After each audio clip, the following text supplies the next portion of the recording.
Hello everyone, welcome back to our YouTube channel किताबों की पाठशाला। आज हम देखने वाले हैं कक्षा 12वीं की पॉलिटिकल साइंस के अध्याय 4 सत्ता के वैकल्पिक केंद्र को। ये हमारी क्वेश्चन बैंक का सॉल्यूशन होने वाला है। इससे आगे के जितने भी चैप्टर है उनका सॉल्यूशन मैंने ऑलरेडी प्रोवाइड कर दिया है, तो उनका लिंक आपको डिस्क्रिप्शन बॉक्स में या फिर आप टेलीग्राम ग्रुप में ज्वाइन हो जाइए, चैनल में ज्वाइन हो जाइए, वहाँ पर भी आपको मिल जाएगा।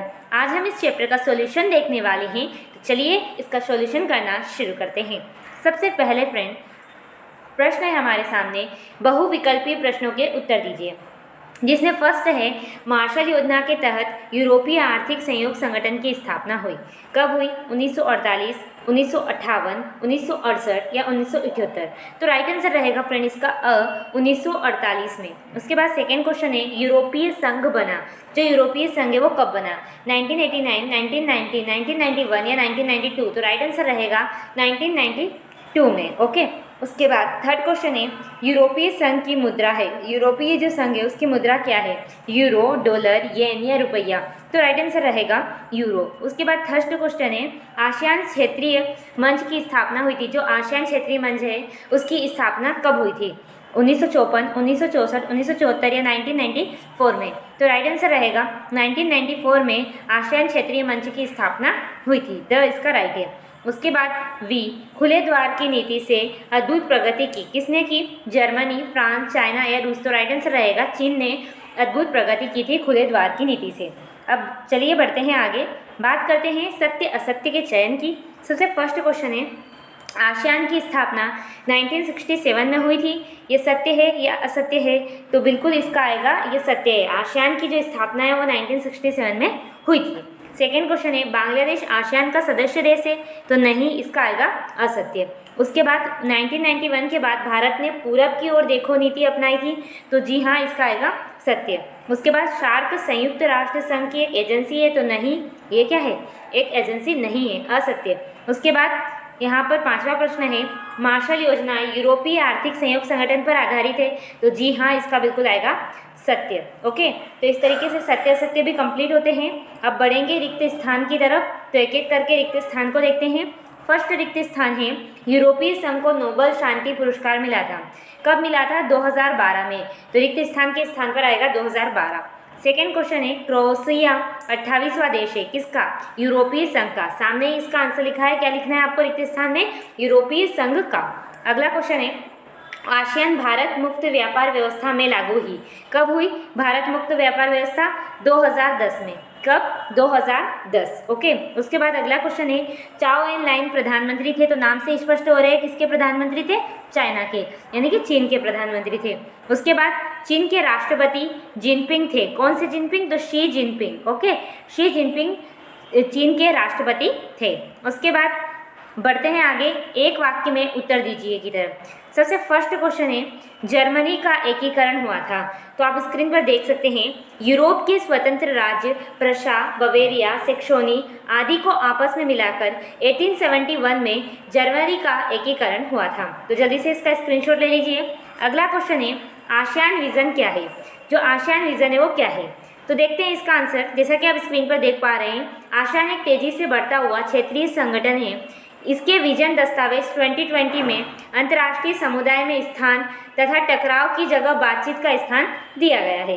तो ओके, ये इसका आंसर होगा। उसके बाद दो ध्रुवीय व्यवस्था समाप्त हुई। जो दो ध्रुवीय व्यवस्था है वो कब समाप्त हुई? तो वो हुई 1990 से 1991 के बीच में। तो आपको लिखना है 1990 से 1991 के टाइम पीरियड में दो ध्रुवीय व्यवस्था, जब सोवियत संघ का विघटन हो गया तब ये समाप्त हुई। उसके बाद यूरोपीय देश के झंडे में सितारों की संख्या है। यूरोपीय देश का जो झंडा है उसमें सितारों की संख्या कितनी है? तो आप सबको पता है 12 सितारों की संख्या है। उसके बाद अगला क्वेश्चन है, आसियान सदस्य देशों के नाम लिखिए। तो आसियान के सदस्य देशों के नाम जैसा कि आप स्क्रीन पर देख सकते हैं, Thailand, Indonesia, Malaysia, Myanmar, Vietnam, Philippines, बुनरे तथा कंबोडिया। ये क्या है? आसियान के सदस्य देश है। तो जल्दी से इसका स्क्रीनशॉट ले लीजिए। चलिए, इस तरीके से हमारे एक वाक्य में उत्तर दीजिए क्वेश्चन आंसर भी कंप्लीट होते हैं। बात करेंगे अब सही जोड़ी की। सबसे फर्स्ट क्वेश्चन है सही जोड़ी में आसियान। तो आपको पता है आसियान का पूरा नाम क्या है? दक्षिण पूर्व एशियाई राष्ट्रों का संगठन। ओके, हो गया। सेकेंड है सिंधु नदी जल संधि समझौता हुआ था। किसमें हुआ था सिंधु नदी जल समझौता? तो भारत और पाकिस्तान के मध्य में हुआ था। तो सेकेंड का फर्स्ट। थर्ड है माओवादी उथल पुथल। जो माओवादी उथल पुथल आंदोलन था वो कहाँ चला था? तो वो चला था नेपाल में। तो इसका आएगा ख, नेपाल। उसके बाद थर्ड है यूरोप। तो यूरोप कहाँ है? यूरोपीय संघ। उसके बाद परमाणु शक्ति संपन्न देश कौन है? तो चाइना। तो इस तरीके से हमारी सही जोड़ी कंप्लीट होती है। अब बढ़ते हैं हम लघु त्रि प्रश्नों की तरफ। हमारा फर्स्ट क्वेश्चन है यूरोपीय यूनियन क्या है, यानी कि यूरोपीय यूनियन किसे कहते हैं। तो चलिए इसके आंसर को देखते हैं। सो फ्रेंड, जैसा कि आप स्क्रीन पर देख सकते हैं, यह यूरोप में स्थित 27 देशों का एक राजनीतिक एवं आर्थिक मंच है जिसमें परस्पर प्रशासनीय साझेदारी है। उल्लेखनीय है कि 1 जनवरी 2020 से ब्रिटेन इससे अलग हो गया है। यानी कि यूरोपीय संघ क्या है? तो ये एक 27 देशों का ग्रुप है जो कि क्यों बनाया गया है? आर्थिक विकास करने के लिए, साथ साथ राजनीतिक विकास करने के लिए बनाया गया है। और बात यह है कि 2020 1 फरवरी को जो ब्रिटेन जो इसमें शामिल था वो इससे अलग हो गया है। तो 2 मार्क्स में है, तो बस हमें इतना ही बड़ा लिखना है। तो जल्दी से इसका स्क्रीनशॉट ले लीजिए। फिर बढ़ते हैं क्वेश्चन बैंक की तरफ। चलिए फ्रेंड, सेकंड क्वेश्चन है आसियान का पूरा नाम लिखिए। तो चलिए देखते हैं आसियान का पूरा नाम क्या है। जैसा कि आप स्क्रीन पर देख सकते हैं, association of south east Asian nation, यानी कि दक्षिण पूर्व एशियाई राष्ट्रों का समुदाय। किसको बोलते हैं? आसियान को। तो ये आसियान का पूरा नाम है और वर्तमान में इसके सदस्यों की संख्या कितनी है? तो 10 इसमें सदस्य है। तो इसका स्क्रीनशॉट ले लीजिए। उसके बाद अगला क्वेश्चन साथ ही आपको पूछा जाएगा कि भारत और चीन में युद्ध कब हुआ था। तो भारत और चाइना में 1962 में, यानी कि 1962 में भारत चाइना युद्ध हुआ था। इसका आंसर मैं अभी आपको बता देती हूँ। चलिए क्वेश्चन बैंक की तरफ बढ़ते हैं। सो फ्रेंड, आप जैसा कि देख सकते हैं, हमने आसियान का पूरा नाम तथा भारत चीन के बीच युद्ध कब हुआ था, इन दोनों क्वेश्चन का आंसर देख लिया है। अब देखेंगे ओपन डोर की नीति क्या है, यानी कि ओपन डोर की पॉलिसी किसे कहते हैं। चलिए इसके आंसर को भी देखते हैं। सो फ्रेंड, जैसा कि आप स्क्रीन पर देख सकते हैं, चीन ने विदेशी पूंजी तथा प्रौद्योगिकी के निवेश से उच्चतर उत्पादकता हासिल करने हेतु बाजार मूलक अर्थव्यवस्था को अपनाने के लिए खुले द्वार की नीति अपनाई। खुले द्वार मीन्स ओपन डोर की नीति। तो बेसिकली ओपन डोर की नीति क्या है? जब शुरुआत में चाइना क्या करता था, जो भी प्रोडक्शन करता था देश में ही करता था और देश में उन चीज़ों का उपभोग भी कर लेता था और विदेशों से कोई भी व्यापार वगैरह नहीं करता था। लेकिन बाद में विकास करने के लिए चाइना ने क्या किया? विदेशी पूंजी और प्रौद्योगिकी के निवेश से, यानी कि व्यापार करना शुरू किया। और इसी को क्या कहते हैं? यानी कि सभी देशों के लिए अपने देश के दरवाजे खोल दिए और इसी को कहा गया खुले द्वार की नीति। तो ये इसका आंसर है। जल्दी से इसका स्क्रीनशॉट ले लीजिए। अब बढ़ते हैं अगले क्वेश्चन की तरफ। सो फ्रेंड, अब हमारा लास्ट प्रश्न क्रमांक 6 का और अंतिम क्वेश्चन है क्षेत्रीय संगठन क्या है, यानी कि क्षेत्रीय संगठन किसे कहते हैं, किस टाइप के होते हैं, इसके बारे में हमें बताना है। तो चलिए इसके आंसर को भी देखते हैं। सो फ्रेंड, जैसा कि आप स्क्रीन पर देख सकते हैं, क्षेत्रीय संगठन का अर्थ जब किसी क्षेत्र में स्थित अपने कुछ विशेष उद्देश्य को ध्यान में रखते हुए किसी संगठन का निर्माण करते हैं। कहने का मतलब ये है कि जब किसी विशेष क्षेत्र के देश अपने कुछ उद्देश्यों को बनाकर एक संगठन का निर्माण करते हैं तो ऐसे संगठन को क्या कहा जाता है? क्षेत्रीय संगठन कहा जाता है। जैसे कि उदाहरण के लिए यूरोप संघ, उसके अलावा जब हम आसियान की बात कर रहे हैं, आसियान, सार्क, ये क्या है? ये क्षेत्रीय संगठन है। ये क्या करते हैं? कुछ निश्चित उद्देश्य से ग्रुप बनाते हैं कुछ देशों का और अपने उद्देश्य की प्राप्ति करने की कोशिश करते हैं। तो इसे ही क्या कहा जाता है? क्षेत्रीय संगठन कहा जाता है। तो जल्दी से इसका स्क्रीनशॉट ले लीजिए। फिर बढ़ते हैं क्वेश्चन बैंक की तरफ।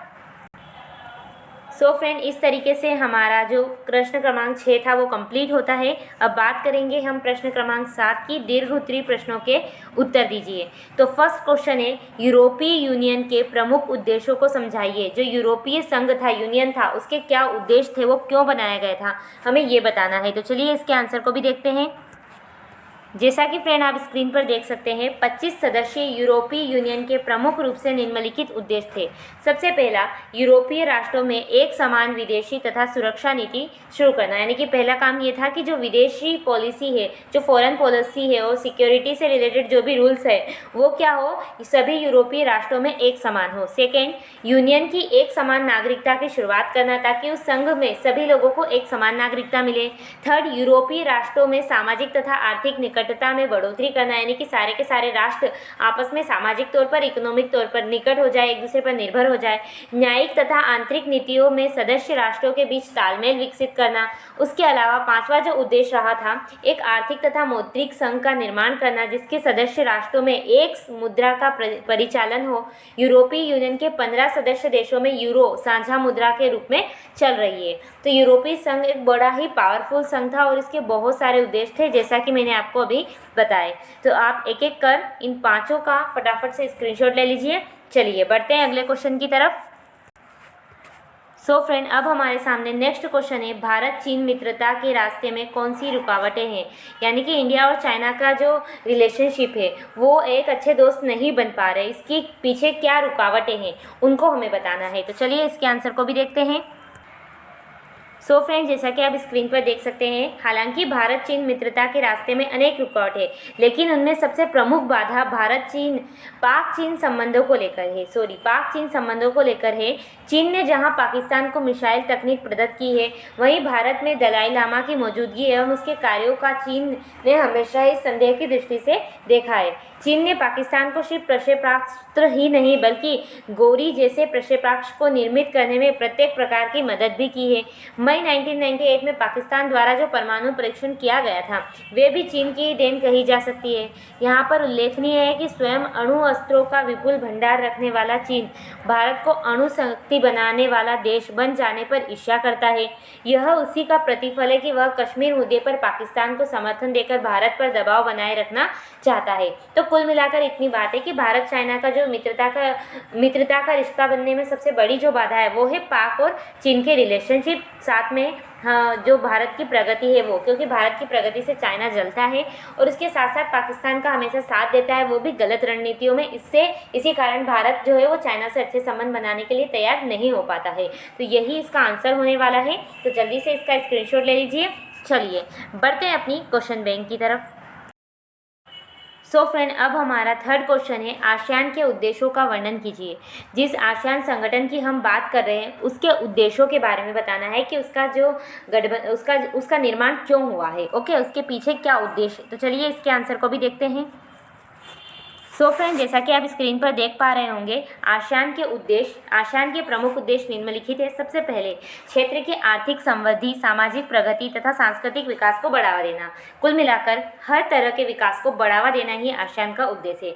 सेकेंड, क्षेत्रीय शांति एवं स्थिरता को प्रोत्साहन देना। सेकेंड उद्देश्य क्या है कि उस क्षेत्र में, उस इलाके में शांति बनी रहे, स्थिरता बनी रहे। थर्ड, सामाजिक, आर्थिक, सांस्कृतिक, वैज्ञानिक, तकनीक व प्रशासनिक क्षेत्र में समान हित के मुद्दों पर सक्रिय सहयोग करना, यानी कि आपस में सारे इन मुद्दों पर, सारे इन विषय वस्तुओं पर सारे देश एक दूसरे का सहयोग कर सके। चौथा, कृषि एवं उद्योग के विकास हेतु अधिक सक्रिय सहयोग प्रदान करना, कृषि और उद्योग के क्षेत्र में विकास करना। साथ में सदस्य राष्ट्रों के नागरिकों को प्रशिक्षण देकर सहयोग हेतु अन्य क्षेत्रीय सहयोगी संगठनों के परस्पर घनिष्ठ संबंध विकसित करना, यानी कि आपस में सभी क्षेत्रीय राष्ट्रों में परस्पर घनिष्ठ संबंध विकसित करना। तो ये क्या है, ये आसियान के उद्देश्य है। ओके, तो आई होप आपको समझ आ गए होंगे। First, second, third and fourth and fifth, ये 5 उद्देश्य है। फटाफट से एक साथ इनका स्क्रीनशॉट ले लीजिए। आई होप आपने स्क्रीनशॉट ले लिया होगा। पढ़ते हैं अपनी क्वेश्चन बैंक की तरफ। सो फ्रेंड, अब हमारा अगला प्रश्न है, प्रश्न क्रमांक 4, क्षेत्रीय संगठन बनाने के क्या उद्देश्य है। यानी कि जो क्षेत्रीय संगठन अभी हमने बात की आसियान और यूरोपीय यूनियन की, इनको बनाने के क्या उद्देश्य है, इनके पीछे क्या रीज़न है कि इनको बनाया जाता है। तो चलिए इसके आंसर को देख लेते हैं। सो फ्रेंड, जैसा कि आप स्क्रीन पर देख सकते हैं, क्षेत्रीय संगठनों को बनाने के उद्देश्य। देखो, फर्स्ट है, क्षेत्रीय संगठनों को बनाने का उद्देश्य अपने अपने क्षेत्र में चलने वाली ऐतिहासिक दुश्मनियों को भुलाना, यानी कि जो आपस में देश लड़ रहे होते हैं उनको भुलाकर एक साथ आना। साथ ही साथ जो कमजोरियां तथा जो कठिनाई है क्षेत्रीय देशों के सामने, उन्हें परस्पर संयोग से स्थानीय स्तर पर उनका समाधान ढूंढने का प्रयास करना। यानी कि कोई भी क्षेत्रीय संगठन तब बनता है जब वो ये चाहता है कि वो आपस में सहायता करके अपनी कठिनाई और कमजोरियों का हल निकाले। सेकेंड, दूसरा, क्षेत्रीय संगठन का उद्देश्य यह भी है कि क्षेत्रीय संगठनों के सदस्य राष्ट्र अपने अपने क्षेत्रों में अधिक शांतिपूर्ण और सहकारी क्षेत्रीय व्यवस्था विकसित करने की कोशिश करें। वे चाहते हैं कि वे अपने क्षेत्र के देशों की अर्थव्यवस्था का समूह बनाने की दिशा में कार्यरत रहे। इसका उदाहरण क्या है? यूरोपीय संघ। सेकेंड उद्देश्य ये रहता है कि वो सब अपने हिसाब से लेकिन समूह के साथ मिलकर अपने देश की प्रगति करें। थर्ड इसका उद्देश्य होता है आपसी व्यापार को तेज करना, और व्यापार को बढ़ावा देने के लिए ही देश क्षेत्रीय संगठन बनाते हैं। सबसे मेन रीज़न तो यही होता है कि जो आपसी व्यापार है, एक देश से दूसरा देश जो व्यापार कर रहा है, आयात और निर्यात कर रहा है, उसको कहीं ना कहीं बढ़ावा देना। ओके, तो ये सबसे मुख्य उद्देश्य होता है। उसके अलावा चौथा उद्देश्य है अन्य क्षेत्रीय और अंतर्राष्ट्रीय संयोगों के साथ संयोग करना। साथ ही क्षेत्र में संगठन आकार में छोटे होते हैं और उनके सदस्य देशों में एकता की भावना जल्दी मजबूत हो जाती है।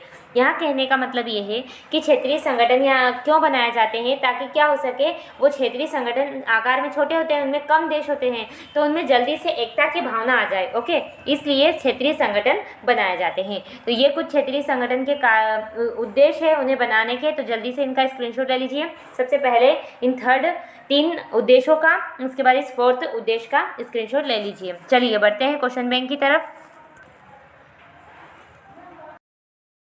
सो फ्रेंड, हमारे इस चैप्टर का अब लास्ट क्वेश्चन है, मार्शल योजना क्या है? तो मार्शल योजना किसे कहते हैं, चलिए इसके आंसर को देख लेते हैं। जैसा कि आप स्क्रीन पर देख सकते हैं, 1945 तक यूरोपीय अर्थव्यवस्था ध्वस्त हो रही थी। यानी कि जब सेकेंड वर्ल्ड वॉर हुआ था 1945 में, जब वो ख़त्म हुआ, उस टाइम तक जो यूरोप की अर्थव्यवस्था है वो ध्वस्त हो चुकी थी। 1945 के बाद यूरोप के देशों में मेल मिलाप को शीत युद्ध से भी मदद मिली। फिर कोल्ड वॉर शुरू हो गया 1945 के बाद, तो यूरोप के जो देश थे उनमें मेल मिलाप की स्थिति बनी। इसलिए जब अमेरिका से उनका मिलाप हुआ तो अमेरिका ने यूरोप की अर्थव्यवस्था के पुनर्गठन के लिए ज़बरदस्त मदद की। यानी अमेरिका ने क्या किया, यूरोप को बढ़ावा देने के लिए इकोनॉमिक तौर पर यूरोप की मदद की। और इसी इकोनॉमिक मदद को क्या कहा जाता है, मार्शल योजना के नाम से जाना जाता है। अमेरिका ने ये जो मदद की थी, ये नाटो के तहत एक सामूहिक सुरक्षा व्यवस्था को इसने जन्म दिया था। मार्शल योजना के तहत ही 1948 में यूरोपीय आर्थिक सहयोग संगठन की स्थापना हुई थी, जिसके माध्यम से पश्चिमी यूरोप के देशों की आर्थिक मदद भी की गई थी। तो इसी को क्या कहा गया, मार्शल योजना कहा गया। तो चलिए जल्दी से मार्शल योजना का स्क्रीनशॉट ले लीजिए, फिर बढ़ते हैं अपनी क्वेश्चन बैंक की तरफ। सो फ्रेंड, इस तरीके से हमारा जो ये चैप्टर नंबर 4 था, सत्ता के वैकल्पिक केंद्र, ये कंप्लीट होता है। अब हमारे 3 चैप्टर ही बचे हैं, उसके बाद हमारी पूरी पॉलिटिकल साइंस की क्वेश्चन बैंक कंप्लीट हो जाएगी। आगे के जो वीडियोस है उनकी प्लेलिस्ट मैंने बना दी है, आप चैनल पर विजिट कर सकते हैं। आई होप इस वीडियो से आपकी हेल्प हुई होगी। अगर इस वीडियो से आपकी थोड़ी भी हेल्प हुई हो तो प्लीज़ वीडियो को लाइक कर दे, शेयर कर दे, subscribe this channel. Thanks for watching, धन्यवाद।